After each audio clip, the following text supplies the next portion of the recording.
Washington is no longer the capital of the United States, it is the capital of the world.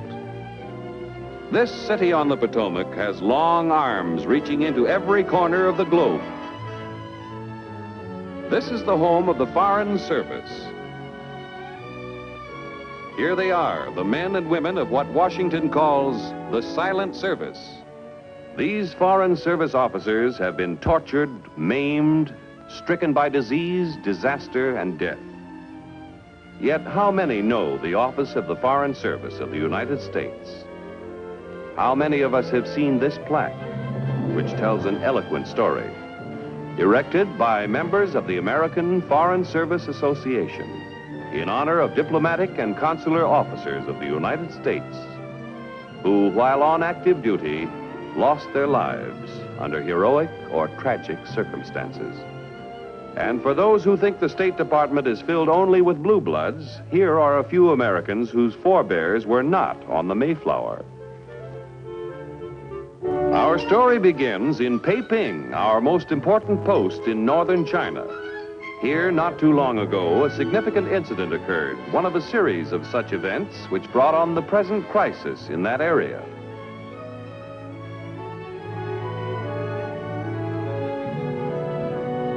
Our Peiping Consulate General was once an embassy, which is our top-ranking representation abroad. Then it became a legation when the capital of China was moved to Nanking. Now it's a consulate general of even less diplomatic importance on the official books. But actually, Peiping is one of our few important listening posts in turbulent North China. A vice consul just brought in restricted and top-secret mail. A consul general doesn't handle it all himself. In a large consulate general, he couldn't. That's why he has a staff of vice consuls, assistants, and attachés, each an expert in a specialized field. Like any other business, the government business of maintaining representation in a foreign land is a complicated one. The consul is concerned with vital statistics. Here, he registers a birth to an American couple. He sometimes is present at weddings of his countrymen, of which he officially takes note. Here is an American citizen, a fur buyer, who spends lonely months on trading expeditions into North China. During his travels, he has picked up some information which he feels is valuable to his country.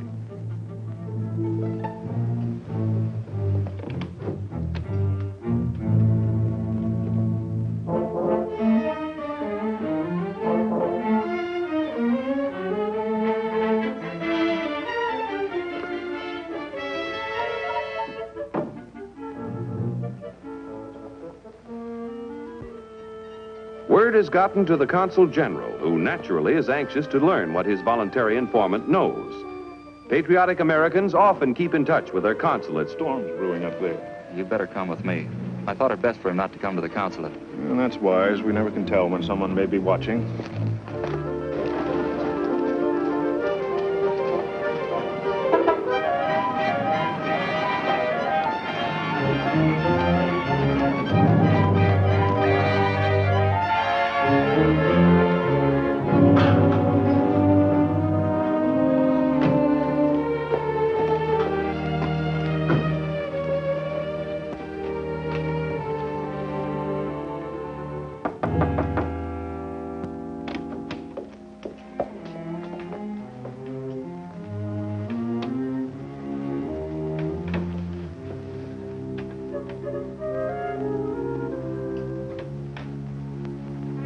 Dead, and his tongue's been cut out.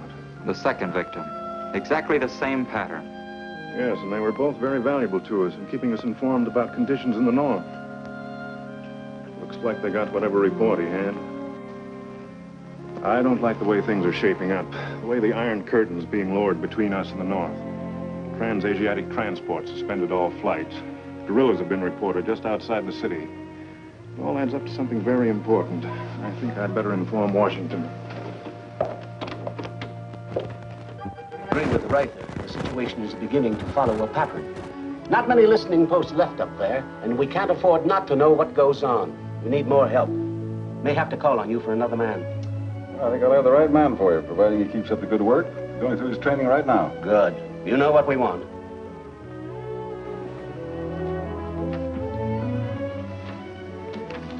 Send in the file on Kenneth Seeley.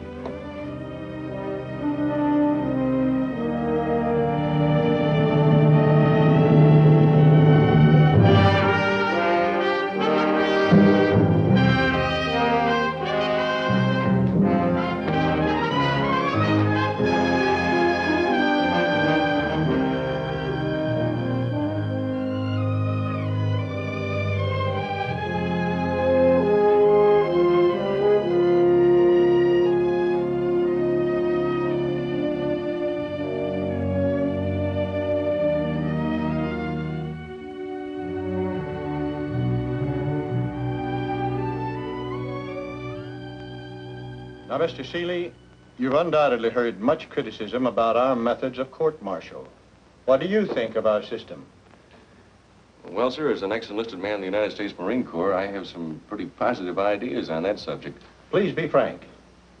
Well, since we're entitled to a trial by a jury of our peers, the court-martial board, in the case of the enlisted defendant, should consist of enlisted men as well as officers. Now, suppose you tell us who has the treaty-making power in the United States? The president, but it must be ratified by the Senate. Mr. Seeley, what was the main French supply of fuel during the last war? This is a stiff oral test Ken is taking, a test not many people could pass. But not only is his knowledge examined, his method of answering the questions, his poise, his ability to improvise are all taken into consideration. For Ken Seeley, as a Foreign Service officer, will represent the United States in some corner of the world, and his authority must be unquestioned.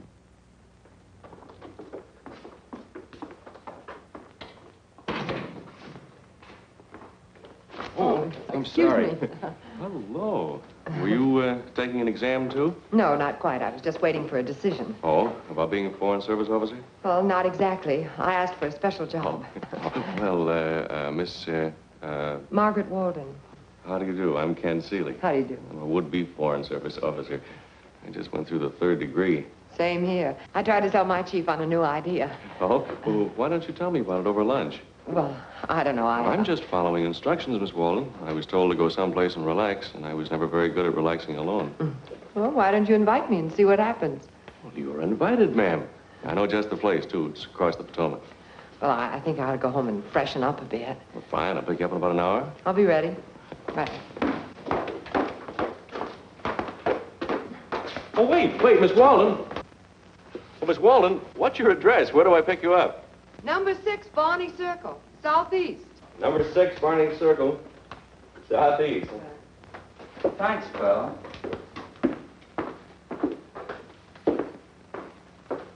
You're welcome. I'm awfully glad you overcame my womanly reserve and whisked me off to lunch. It was a tough fight, but the victory was well worth the struggle. Maybe an expensive victory. Don't tell me I'm in the clutches of a mercenary female. No, but a hungry one. You know what prices are now.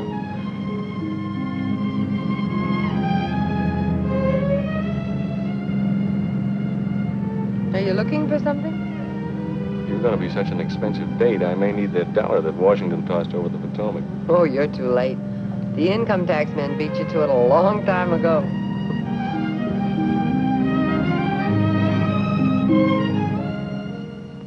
I love places like this. I haven't lived very long in Washington, but somehow it seems like home to me.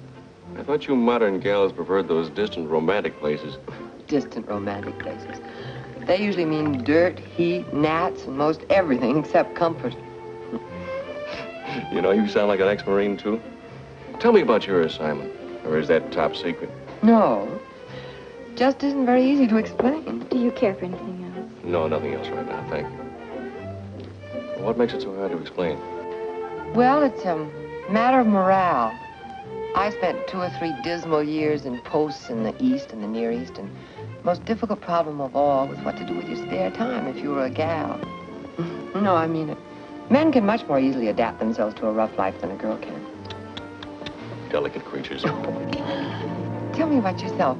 How did you happen to choose the Far Eastern Service? chose me. I was born in Mongolia. My parents were missionaries. Mine are dirt farmers in Iowa. But you used the word were in referring to your parents, are they? And they were murdered by Mongolian bandits. Oh, horrible. It was, but it happened when I was pretty young. I never had any urge to be a missionary, but it occurred to me in being with the State Department, why, maybe I could help to carry on the work that they gave their lives for.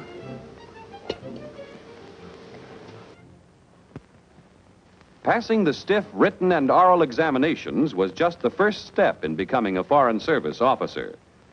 Now he must go through an intensive course of indoctrination, learning Foreign Service history and customs, cryptology and the preparing and unraveling of codes, language, imports and exports, commerce, shipping, visas, international law, psychology, and all the various subjects that add up to diplomacy. A full day in the Institute is not enough. At home... Seeley, I'm assigning you to Beiping. You'll be the language officer. Your knowledge of Mongolian will be valuable. Tell me you speak like a native now. Thank you, sir. Now, that entire North China country is a hotbed of revolution and intrigue caused by outside influences. They've made a concerted effort to rid the territory of all Americans. Our nationals have been threatened, spirited mysteriously away, even murdered. Now, you know what we expect of you. You've got to be the eyes and ears of the United States. Good luck. Goodbye, sir.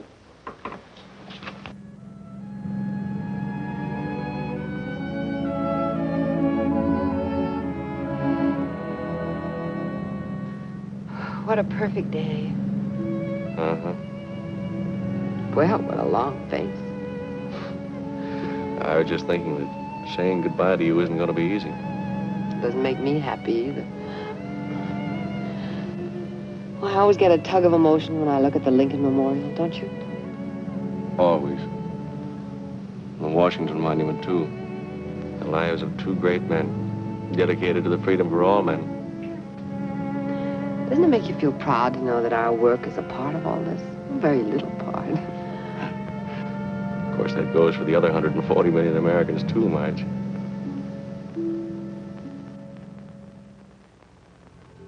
Well, so long, fellas. Stay away from those claws and stockholders. They don't take any inflation money. I'll see you in front of the Iron Curtain, gentlemen. Okay.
Show you to your quarters. I'm sure you'll be a welcome addition to the consulate. I hope so, sir. Wing, will you show Mr. Seeley to his rooms, please? Yes, sir. And you will soon be launched into the social world.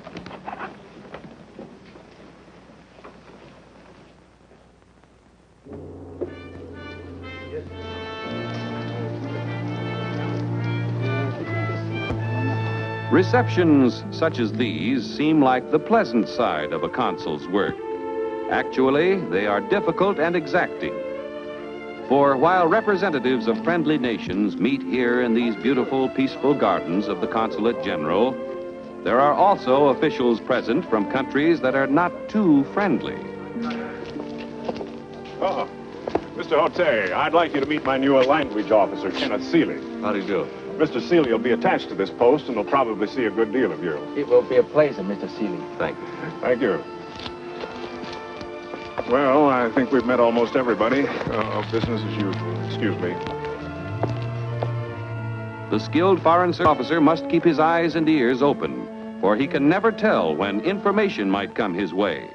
Information valuable to his country. Where China is being strangled. Nothing compared to what it will be, honorable brother, when our great warlord, the hereditary prince of his sacred father, the Khan, when Marshal Yen Yu Shu marches again. 이게 유지민구 투투론 이요 징기스칸 라디오라. Shen Hao? Cha Tin Hao? I would be honored to use the language of most, although you speak your language beautifully. Like a native.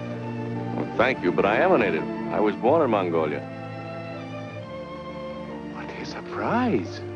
In Mongolia? Indeed. Where were you born? Not far from Mingu. Do you know the town?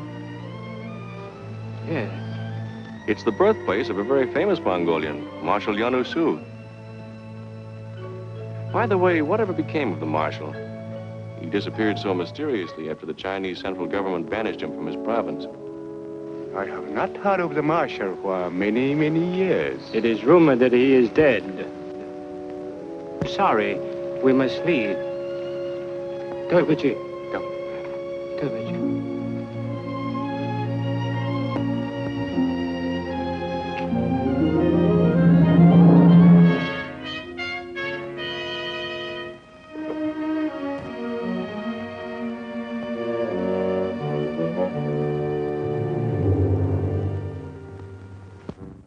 Doji.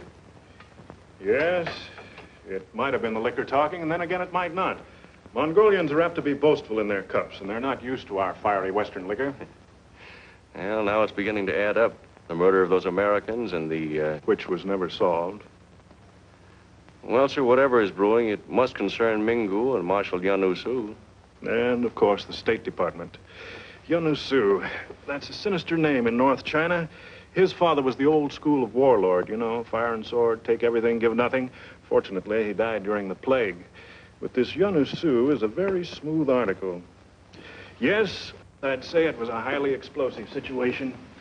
I was here during the anti-foreign riots of 1922. I sincerely hope that no irresponsible leader starts another massacre. Why, you were the victim of one yourself. Yes, my parents. Must have made a terrible impression on you as a child. It did. For a long time, I never wanted to come back to China.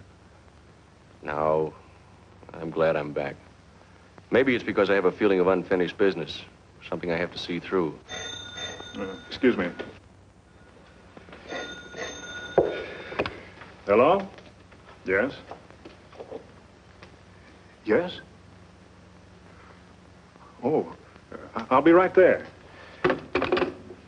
That was the chief of police. He wants us to identify two bodies, Mongolians. Says he has reason to believe they were at our reception this afternoon.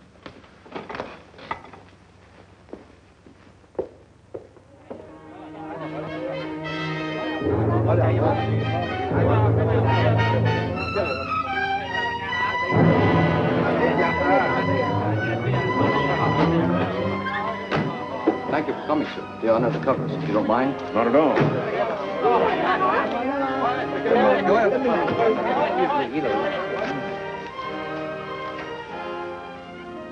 Well? It's the same men who were at your party. The men who talk too much. Ah, that explains it. What? Cut out. Come on, kid. Sir, bonjour.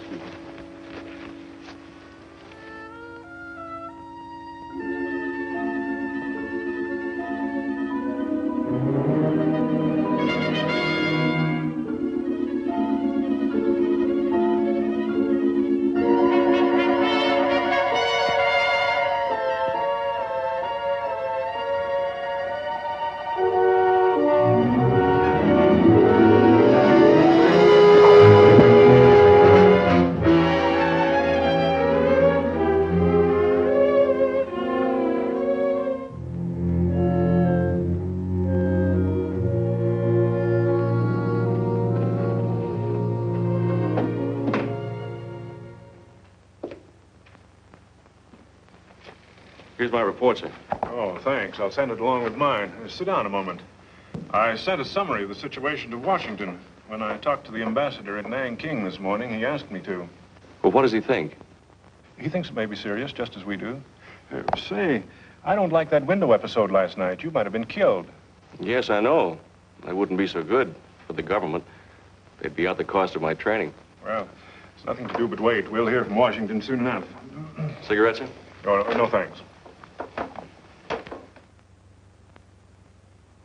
Kenneth Seeley will be attached to Mingu Consulate as Vice Consul.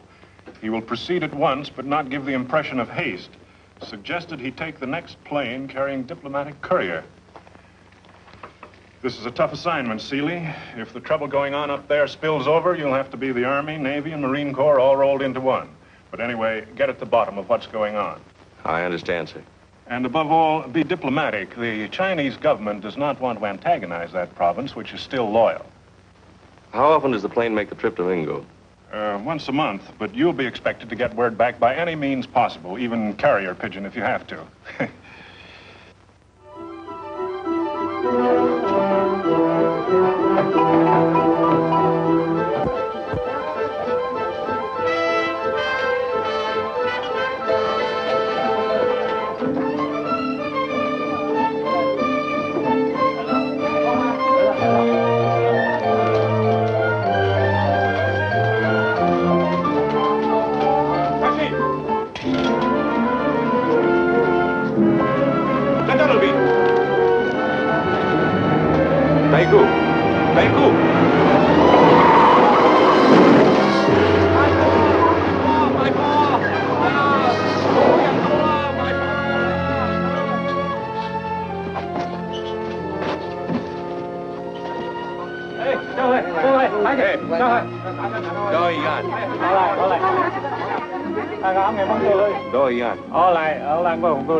You'd better write a full report on this rickshaw incident for the ambassador. Yes, sir.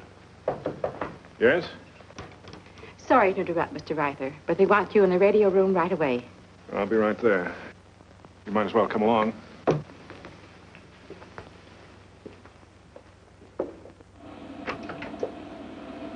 That Ming going away fan, sir. Johnny Han, sir. Radio operator. Oh, yes. Anything important? He say you know Ming will get new vice consul very soon.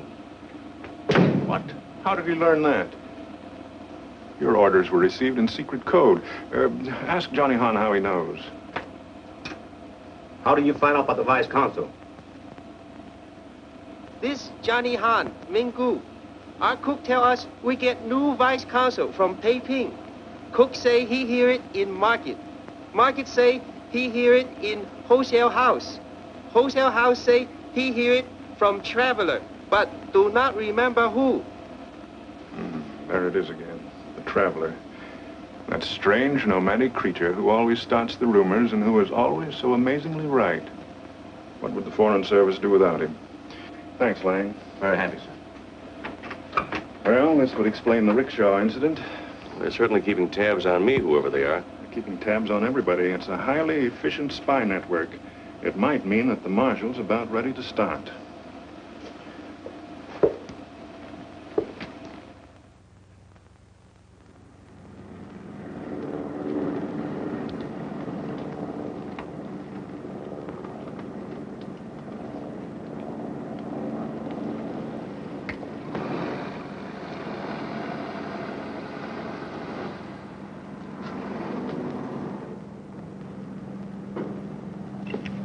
Wing, will you put my bags aboard, please?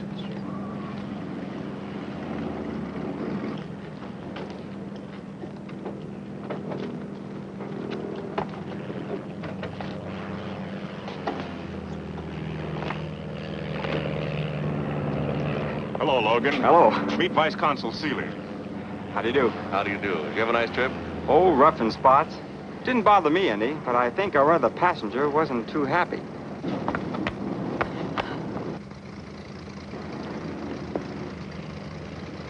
Marge! Hello, Ken. Oh, what a surprise. I thought you were at Ankara. I was in Ankara, but only for 1 week. And then I got my orders to move on. Where? Mingu. I was afraid of that. Oh, you just don't want me hanging around. No, it isn't that. Nothing in the world would make me happier, except that Except that Mingu is dangerous? It isn't the safest place in the world. Well, we wanted to be in the service. Marge, this is Mr. Ryder. Your old friend. Hello, Mr. Ryder. Nice to see you again, Marge. Nice to see you again, She was my clerk at Darien. That was your first post, wasn't it, Marge? Yes, it was. I'm sorry you can't stay with us for a while. So am I. I'd welcome a chance to get my land legs back again. It was a rough trip. Oh, let's you and I walk around a while. We might as well take advantage of the ground. It's a long trip to Mingu. Righto. Oh, by the way, don't take off without us, Seeley. You haven't a chance.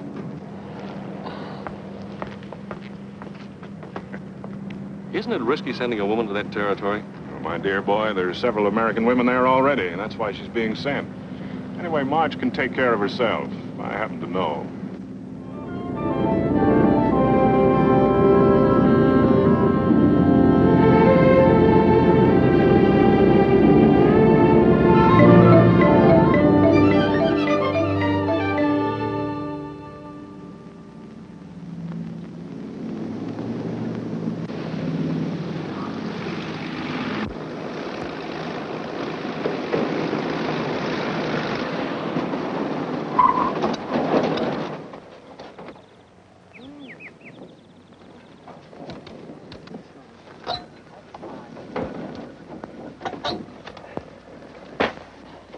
Hello, Logan. You're always a welcome sight. I got lots of stuff for you this trip, Consul.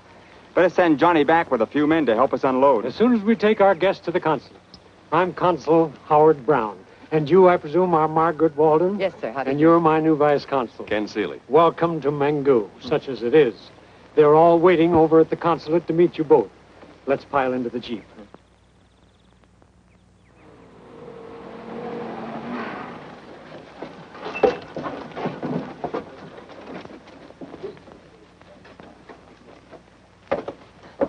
Johnny, get a couple of boys and go out to the airport and bring that stuff back. Yes, sir.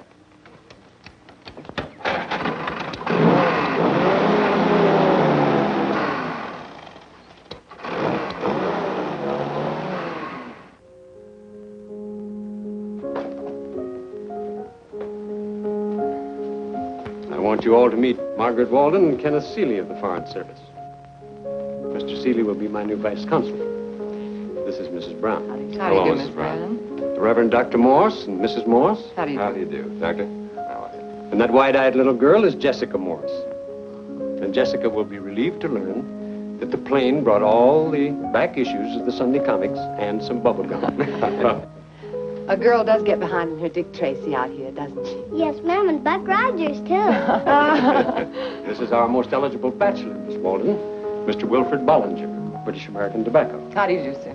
This is a surprise. And Kenneth Seeley. Yes. Yes, of course. How are you, old man? Fine. Nice to see you. Well, there goes my corner on bachelor eligibility. And there's Carrie. I had a most difficult time getting her away from her desk. Oh, yes, I've read a report on her. Difficult, is she? Not always. Originally, she was fine. A hard worker. A woman who entered into the spirit of things. Now she's withdrawn into herself. Tense, neurotic. I suspect she cries more than is good for her. Maybe she needs a good woman-to-woman talk. I'll do my best. I'll introduce you.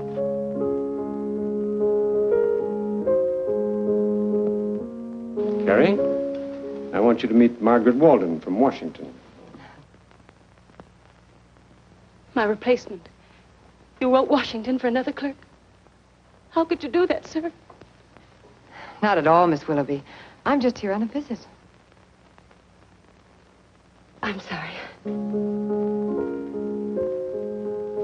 I'll leave you two ladies alone. Excuse me.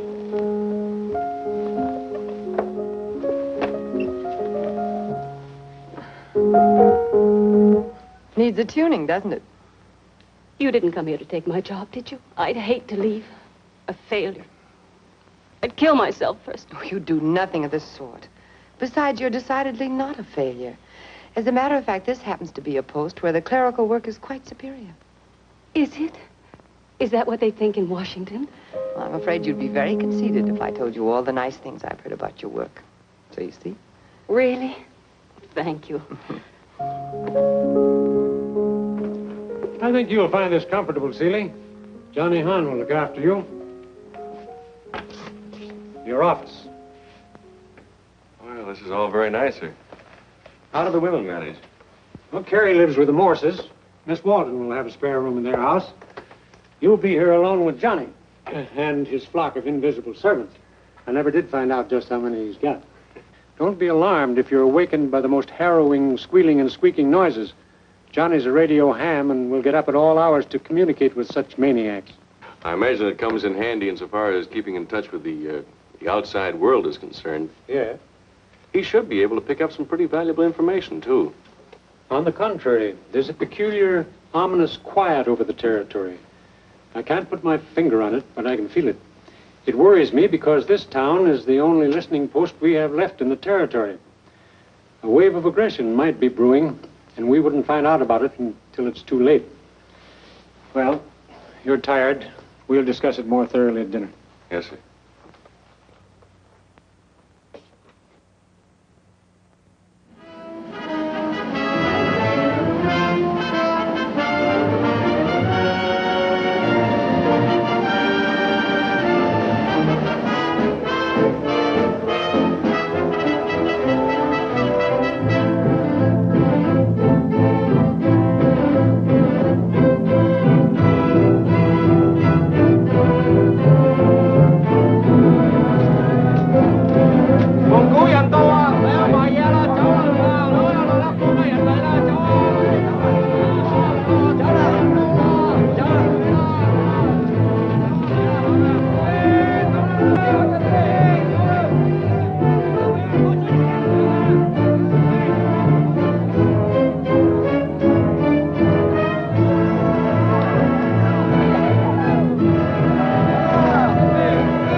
Ahead of schedule.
Stepping back into the Middle Ages?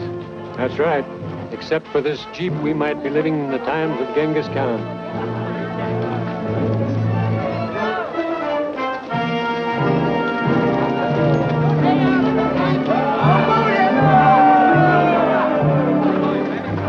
Except for those firearms. Yes. The caravans have been carrying some pretty modern weapons lately. Automatics, machine guns. They say it's better protection against the bandits.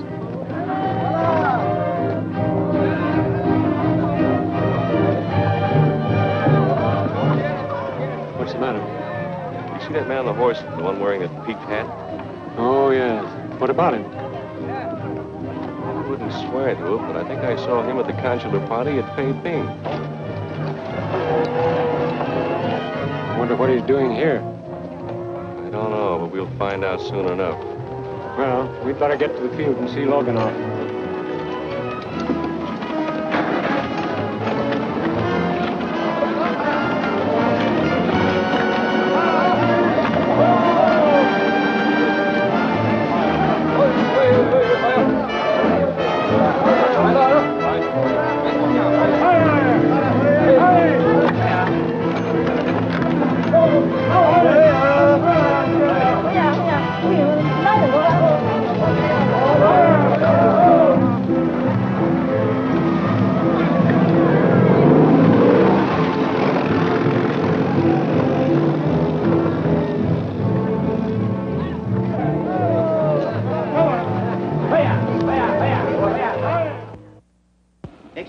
calling XU9. Hello, Johnny. Hello, Mr. Ken. Hey, it's a nice little set you have here. Yes, sir. Not very big, but it worked. We tour, sometime even Moscow. Oh, you hear anything interesting? No, sir. I hope. Say, incidentally, did you ever track down the rumor about my coming here? The one that leaked out over the grapevine? Oh, no, sir. Do you know where the man is that told it? Yes, sir. Drive me over. I want to talk to him. Right away. Right away.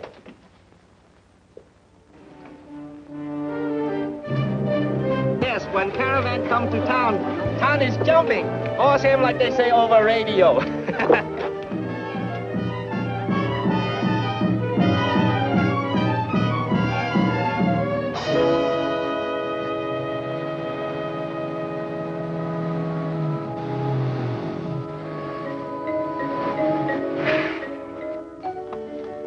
Is he an undertaker? Oh, yes, sir. He also chief elder of council, or same mayor of city. Big shot, huh?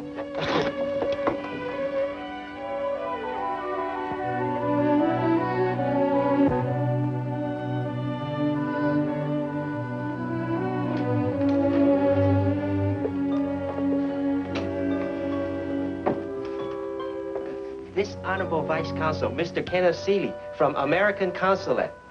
Mr. Wanto. How do you do? I'm honored, sir. I understand you knew I was coming here before it was officially announced. Do you mind telling me how you found out about it? 你在此地等一等啊，谢谢，不要客气。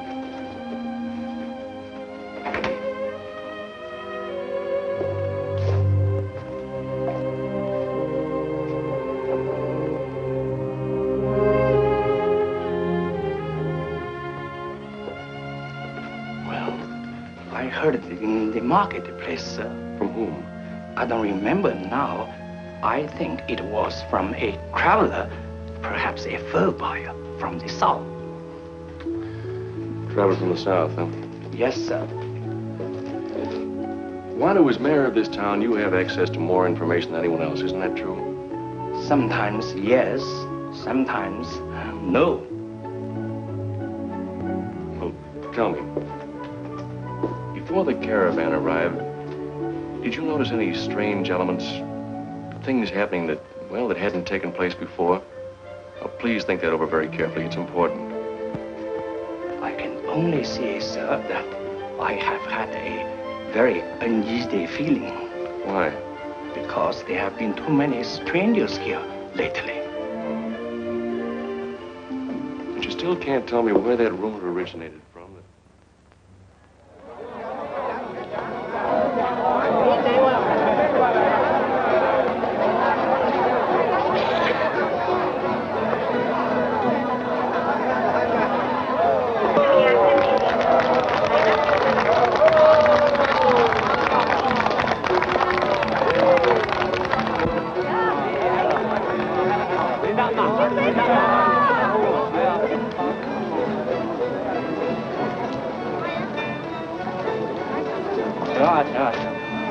Try it. It's kumis, fermented goat's milk.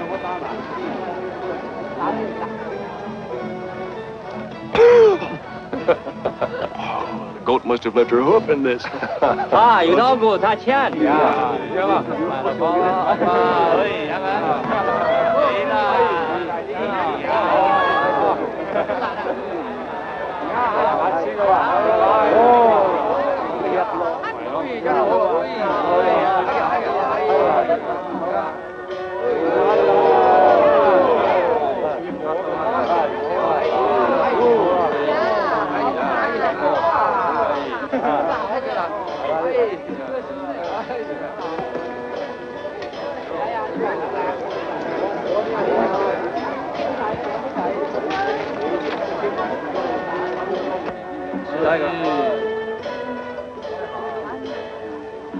Where's Jessica?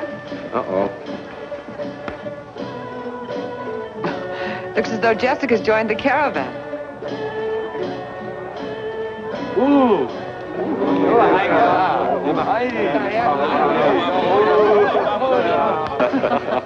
It's time for us to leave, dear. I'm afraid it is. Excuse us, please. Righto.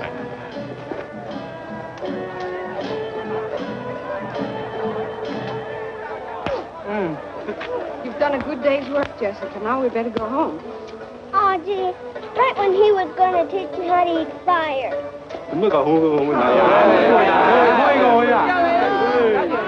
Hi, Counsel. Miss Counsel. Carrie, Mr. Ballinger. Sneed. Bill Sneed, I knew this caravan would flush you out. Yeah, well, I hope they brung plenty of furs with them because they got plenty of silver dollars. Bill, meet Marge Weldon, Kenneth Seeley, Kent's new vice consul. Hello. Bill's the original Yankee trader. They say he landed here in China Clipper days with a pocket full of wooden nutmegs, and he's been trading ever since. Oh, now look, I ain't quite that old, but I'm dang near it. Say, how about locking up my money bags for me? Glad to do it, Bill. Peggy and I were just leaving anyway. Don't you boys and girls stay out too late. We won't. Bye. Oh, darling, I had such fun tonight. So did I. Remind me never to drink kumis again, will you? You know, watching that caravan was like wandering through history. That's a very impressive statement, Miss W. No, I'm serious. Age-old transportation, camels, oxen. Yes, I know. Right alongside of them, natives riding on bicycles. And wasn't Jessica cute with that Chinese bubblegum class? Aside from that, nothing seems to have changed in 1,000 years. I know something else that hasn't changed either. I hope it never does. Good night, darling.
Well, good morning. Why the informal gathering so early? There seems to be some sort of misunderstanding. Maybe the boys had too much party last night. Carrie, don't let them see you do that. Where's Marge? She's been detained for questioning. It seems the caravan was the advance guard. Ooh, Marshaliano Sue? Yes, our friend has finally arrived.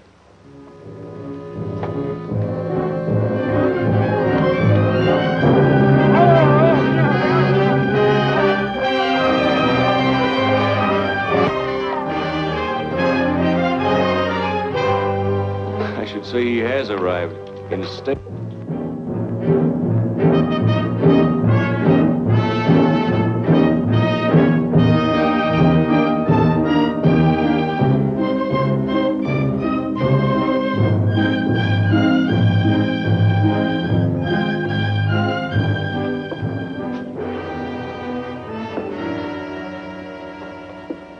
介绍我的翻译和副官 Colonel Aram.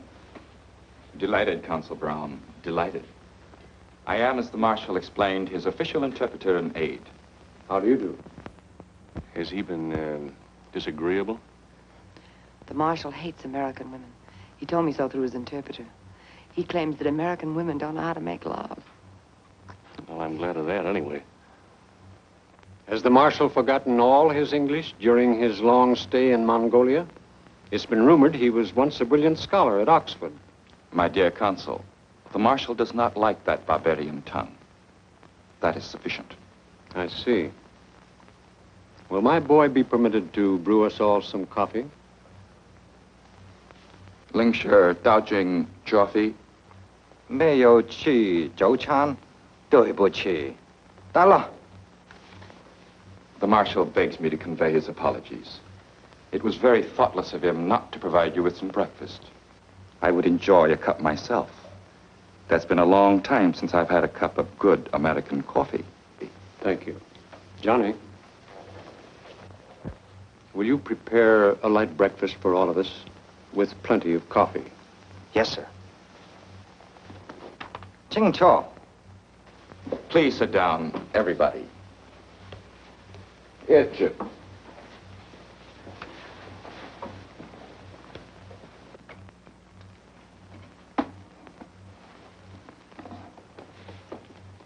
The Marshal regrets the inconvenience, but it will be necessary for the Americans and Mr. Bellinger to remain in the consulate night and day. Nothing will be touched. No one will be harmed if his orders are obeyed implicitly. There will be a guard around the consulate until we decide to withdraw. And when will that be, Colonel? Maybe 1 week, maybe 2 weeks. The Marshal, of course, realizes he's on American soil when he enters this property. Lingshire, sir. This is Mongolian soil, Consul. My father was prince of this province. I was forced into exile, but now I'm back. For a week or two? Perhaps, or perhaps to stay. Let go of me. Say, you can't do this to me. I'm an American citizen. Hurry!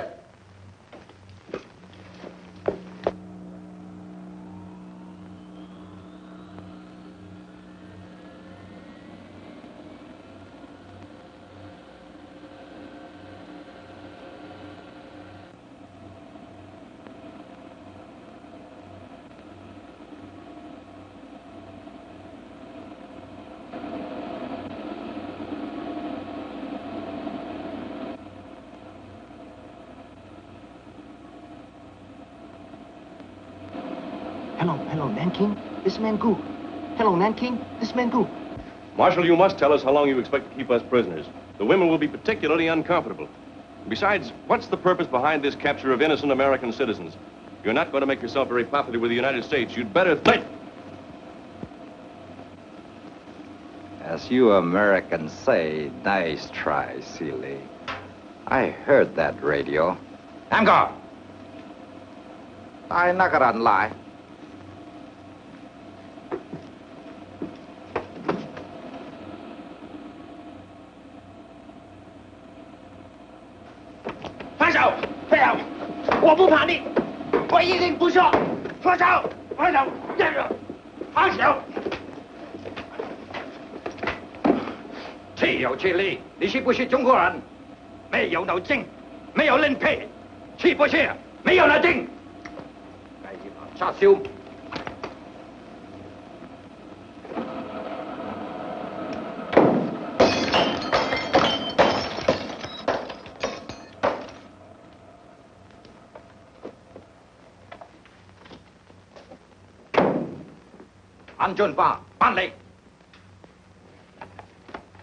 The Marshal is very angry. He has broken your radio. Now, to make sure that it cannot be fixed and used by your radio operator, he has given me another order. Dinaram, Dao, Tianfang. Just a minute. This man is in the consulate employ. He's under the protection of the American flag. Leave him alone. Kanta! Kengning Changbi! Talichu! When the Marshal gives an order, it is obeyed.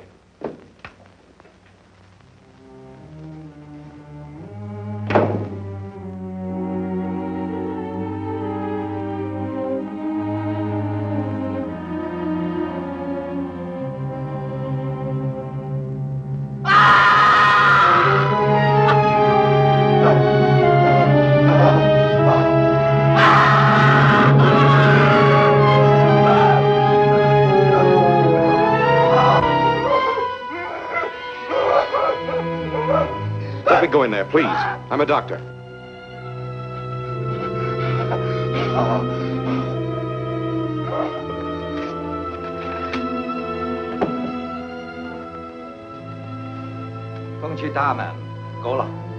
The Marshal is very annoyed at what has happened.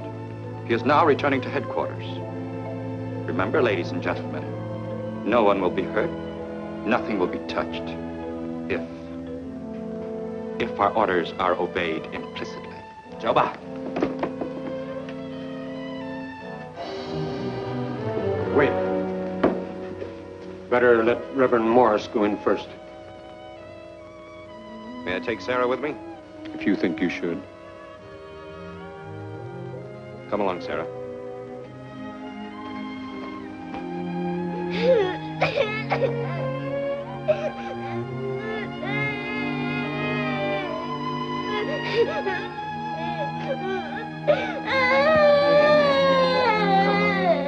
There, it's all right.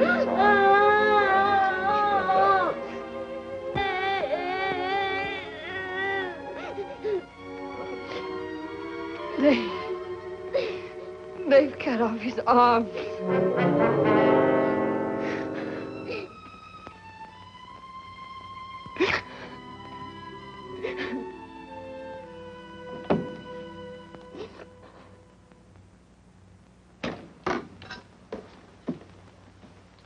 The Vice Consul insists upon seeing you. He's outside. Under guard, of course. Come in, Seeley.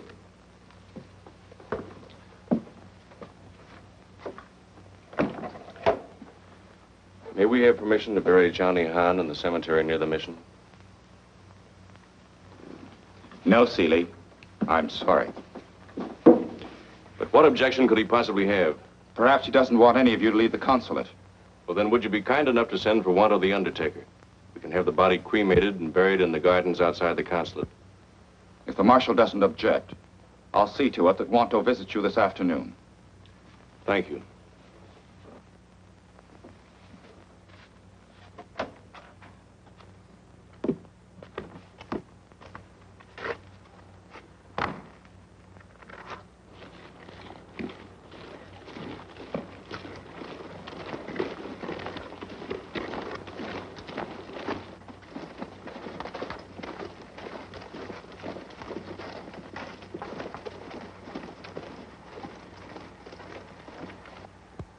These people are under arrest, I assume.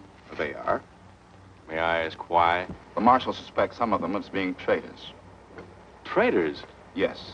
If you remember, the Chinese government denounced the Marshal and a price put on his head. But why pick on these poor, helpless natives? They were not picked haphazardly, I assure you. We've had them investigated a long time before we came. Oh, I see. Well, what do you intend to do with them? The Marshal will conduct his own court of inquiry. Colonel, I think the Marshal will use any excuse to conduct a reign of terror. Seeley, you would do well to keep such opinions to yourself. Please march.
把这个尸身抬出去。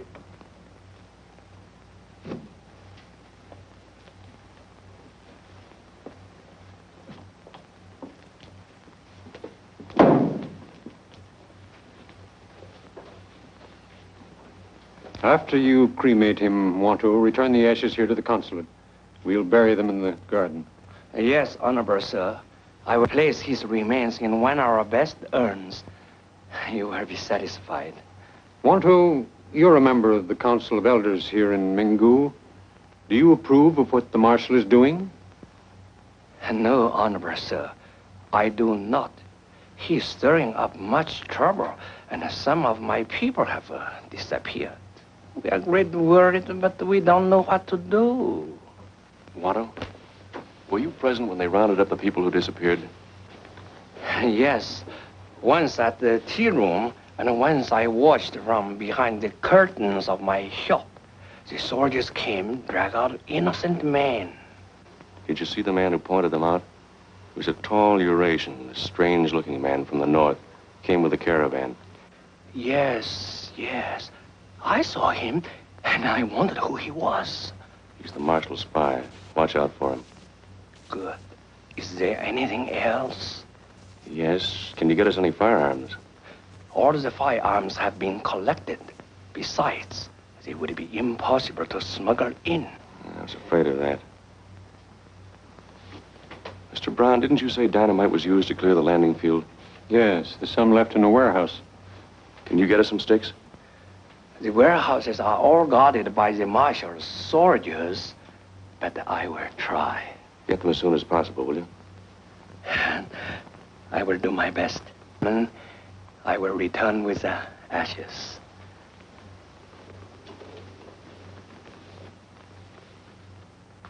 What's on your mind, Ken? I'm not sure yet, but with a few sticks of dynamite, and if things get worse... Things are getting worse. The Marshal's campaign has begun. It looks like a sort of squeeze play. Yes, I know. He's obviously using us in his dirty game of politics. If the Generalissimo gives him the nod and lets him have his province, why, he'll deliver us unharmed. Now, which will make him a hero. Exactly. And if he's refused, he'll turn us over as hostages to his friends in the north. And that'll make him a hero to them. Just an old warlord custom, playing both ends against the middle. And we're definitely in the middle. Well, let's take a look at that radio set.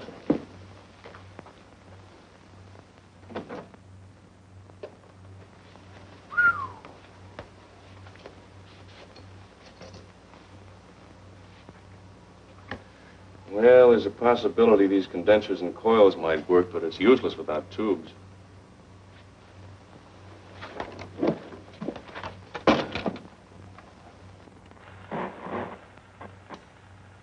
Hey, hey, hey, 北京上四楼，上四楼，这个是北京上四楼，上四楼，北京上四楼，啊，早晨，今天呢，50个人呢，打死的。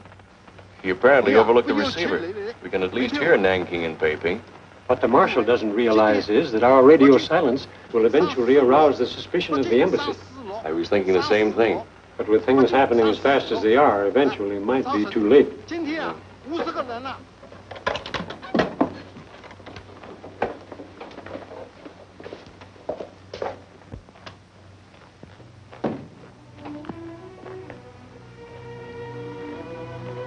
What was it, dear? The Marshal has just finished a private court of inquiry into so-called traitors. He's condemned 20 men to death, including the brother of our kitchen helper. 20 men? How awful. I'm afraid that's only the beginning.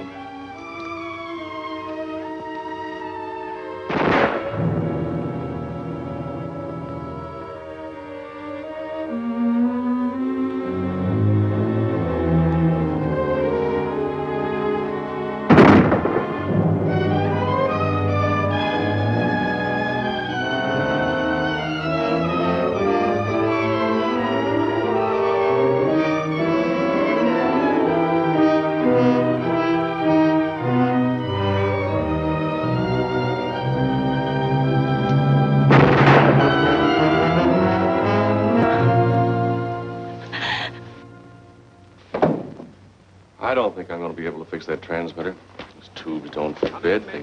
Come in, Mingo. Come in, Mingo. Come in, Mingo. This is the American Embassy in Nanking. Come in, please. Come in, Mingo. Calling the consulate at Mingo. Embassy at Nanking calling the consulate at Mingo. Come in, please. Come in, Minggu. Nanking calling Minggu. Hello, hello, Peiping. Last report from Johnny Han said he was going off the air to change tubes and make adjustments. He's had time to repair his set. Something may be wrong. If we don't hear from the Minggu consulate within 24 hours, we will send plane to investigate. We do not wish a plane to come here.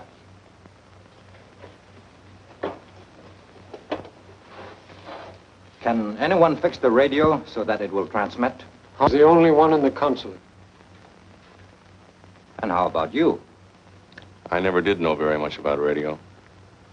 I think you are lying, and I have ways of finding out the truth. Send for Amgor. Wait a minute. I think I can fix the radio if there were some more tubes available. Do you know whether there are any extra tubes? There might be some in the warehouse. All right. You look for them with a guard.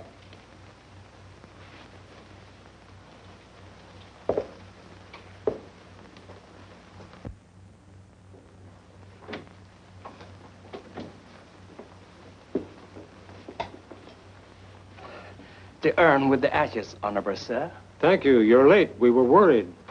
We were late because we have filled the request of the other honorable gentleman. Johnny Han has not died in vain.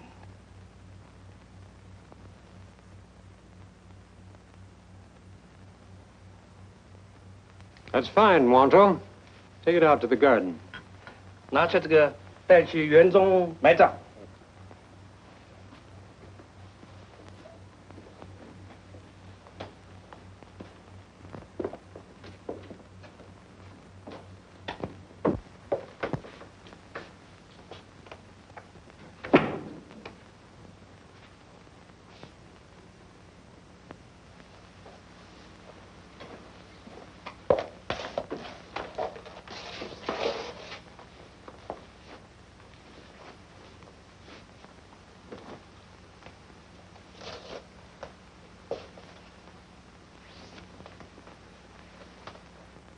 Our Heavenly Father, we commend to thy care the soul of Johnny Han, the noble spirit of one of thy children who died in agony like thy son, so that we on earth might take courage and inspiration from his sacrifice.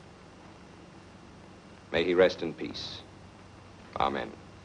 Amen.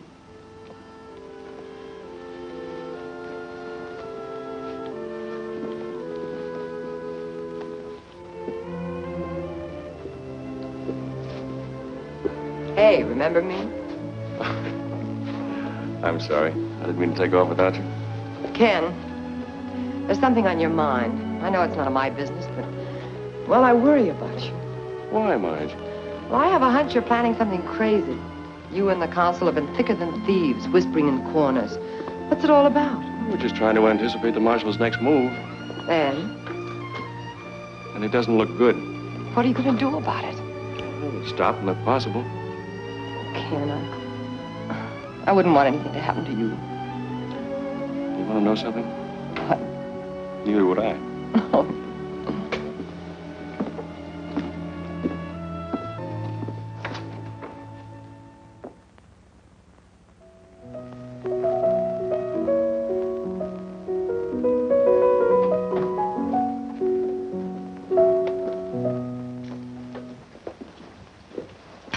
Please don't stop playing, Miss Weldon. It was very beautiful and very melancholy. I love beautiful and melancholy things. Our business now is with Consul Brown and Vice Consul Seeley.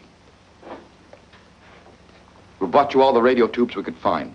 Some of them must fit.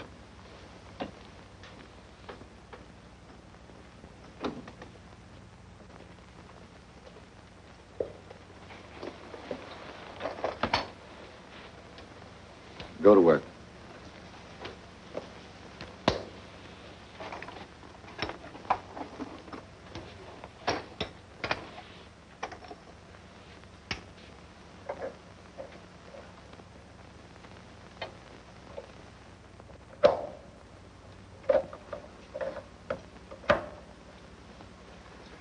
These won't work.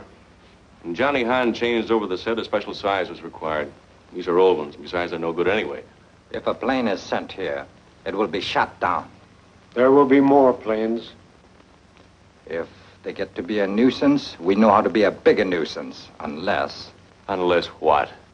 Unless the Chinese central government meets my terms. And may I inquire what those terms are? I shall set up a government here. With yourself as prince? My father was the prince. His title and prerogatives are hereditary.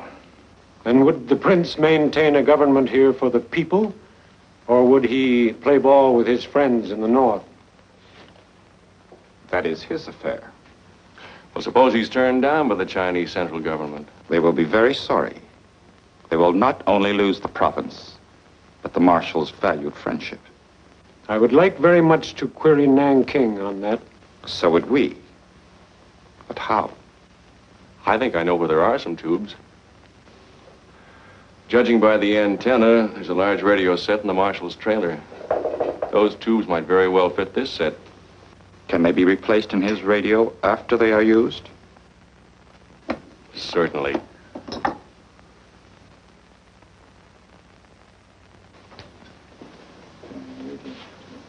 Dial. Very well. You will make the change. I'll have to get my tools.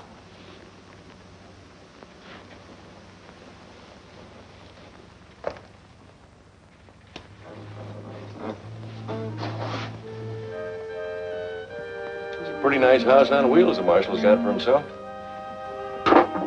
Who built it for him? Who do you suppose? Please hurry.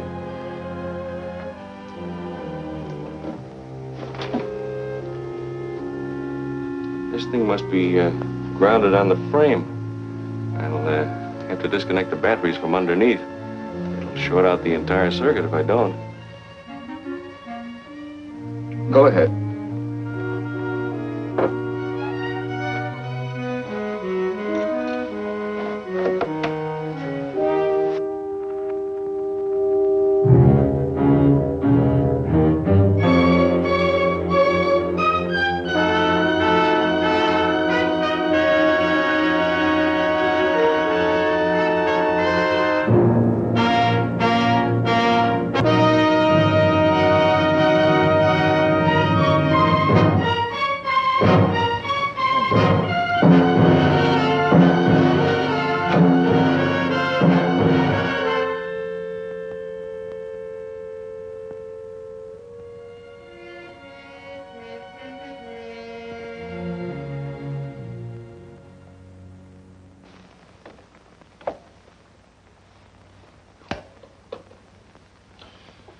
Well, there it is.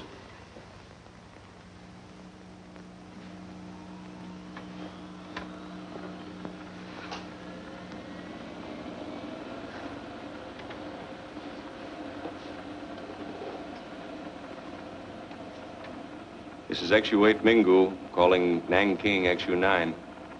This is XU-8 Mingu calling Nanking XU-9. Come in, Mingu. This is Nanking. Come in, Mingu. Tell them all is well here. Nothing else. Understand?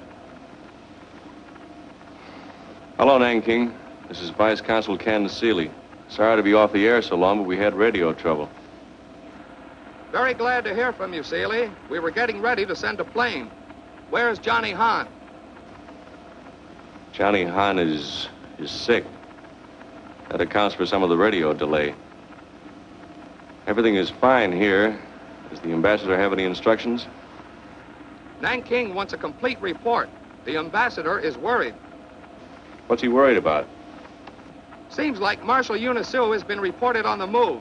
There's a rumor he's invading his father's province, trying to force Nanking to accept him as governor. That's interesting. Very interesting. How does Nanking feel about it? The Chinese government refuses to dicker with the marshal. They say he's a traitor and orders are to kill or capture him on sight.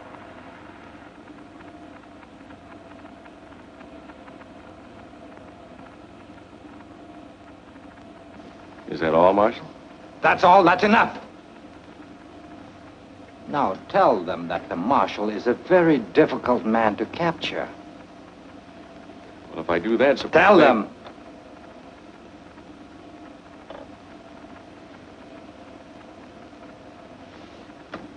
What was that? Who's there?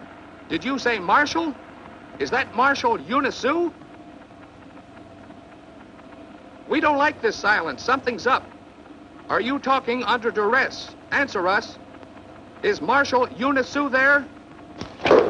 No. Now remove the tubes and replace them in my trailer.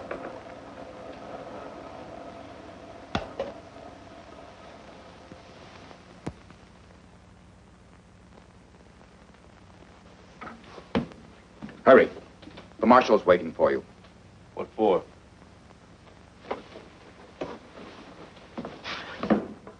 This country belongs to my illustrious family, and I have been more than patient with you. You will all learn how I reward any stupid attempt to make a fool of me. What's happened? The marshal has been predicting what might happen to us. It seems that little slip of yours on the air distressed him very much. You will not feel so amused, Mr. Brown, when you learn my decision. I admit that this is a setback, but a temporary one, I assure you. Perhaps the Chinese government will send bombers after me, so I must leave at once.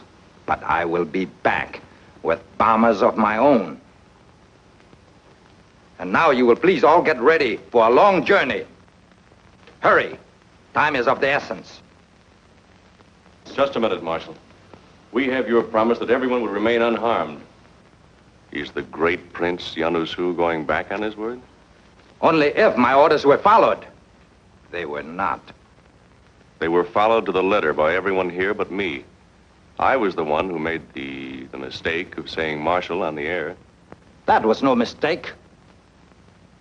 All right, Mr. Seeley. I will keep my promise. You want to take the blame for everybody. You want to be a hero. Excellent. I like heroes. Therefore, I will take you along with me on my trip.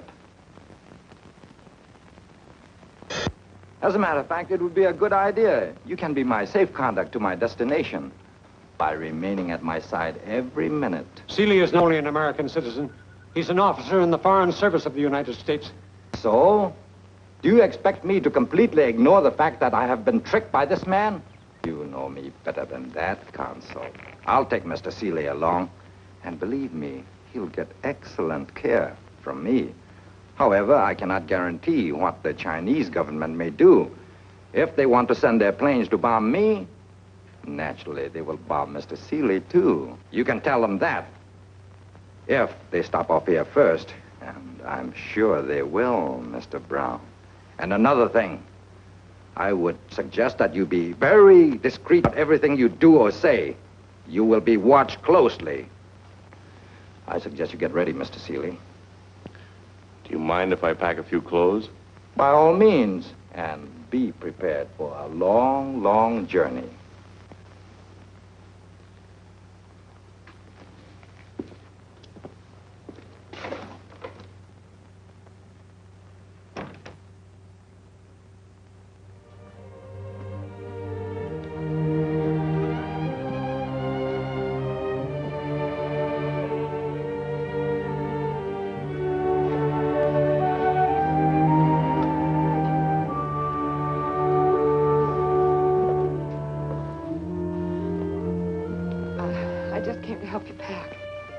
Thanks, darling. Well, this is one job that always did throw me.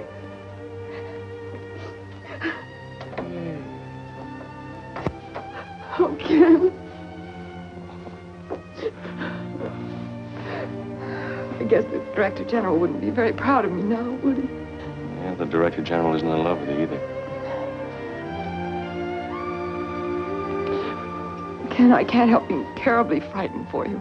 This thing isn't as bad as it looks. Besides, I think the Marshal's bluffing anyway. Incidentally, tell the Consul that some of those discarded tubes do fit so we can talk to Nanking.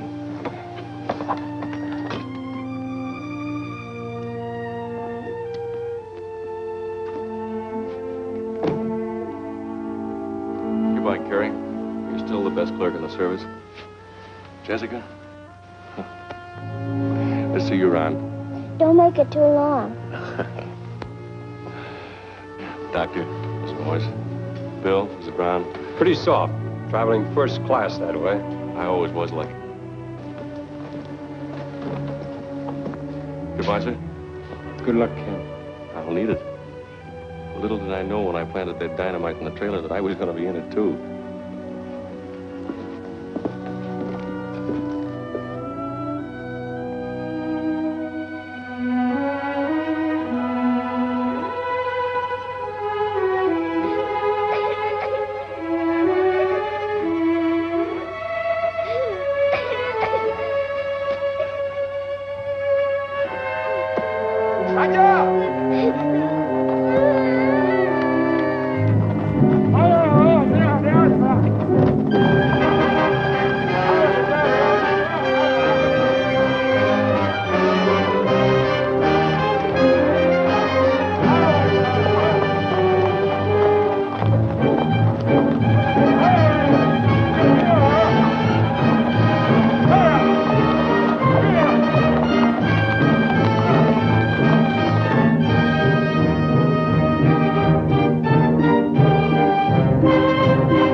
What was that?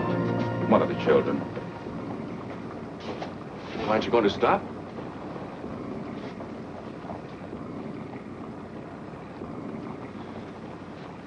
One of those bombers may stop you, Marshal. Not when they learn that you're taking the trip with me. You see, the difference between people like you and me and Aram here. Americans are sentimentalists. They wouldn't have you harmed for anything in the world. But as for me, I wouldn't hesitate a moment. Nor would the Colonel. After all, you're not important. Just another vice consul. There are many in your foreign service. But I am a prince. And the world may again face another conqueror from Mongolia. It took 700 years for the Mongols to develop another potential Genghis Khan. Thank you. Perhaps if you died, it would take 700 years to develop another threat to world peace. Here. You're a dangerous man, Marshal. Yes, and even you don't know how dangerous. You see, Mr. Seeley, you forced my hand with that radio trick. I was going to take my time, look the situation over, perhaps get what I wanted by peaceful means. Peaceful means? Yes. The Mongolians are my people. They would have seen it my way after a while. Now I will have to declare war openly. Maybe I'll make that prediction come true. The one about the golden hordes of the East overrunning the earth. They're waiting for me now up north. An army with full equipment. Tanks, artillery, bombers. All I have to do is give the word. You mean they won't march without you? No. I am their leader. Without me, they're nothing but a rabble, without a plan or purpose. You know, you're right, Marshal. I am just a vice consul, dime a dozen. If I die, there are lots of others to take my place. But if you die, there's no one else to take your place. Exactly. When we reach your camp, what happens to me up there?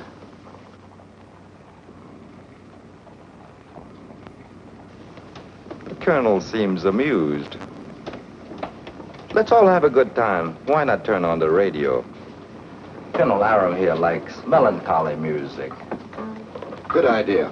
I was wondering if that radio was fixed.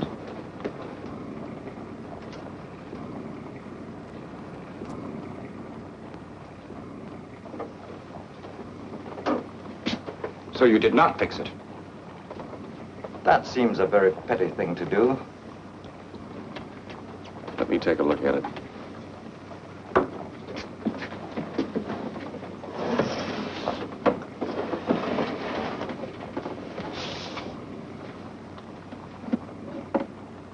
Here's the trouble. I forgot to reconnect the battery wire.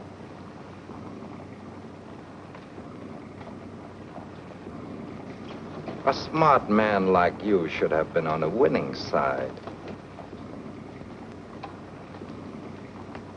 I am on the winning side, Marshal. I represent an ideology that recognizes the dignity of the individual, that holds all men to be free and equal under God. You represent murder and rape and slavery in the name of the law. You're a mad dog that must and will be destroyed. You're a fool to speak to me like that.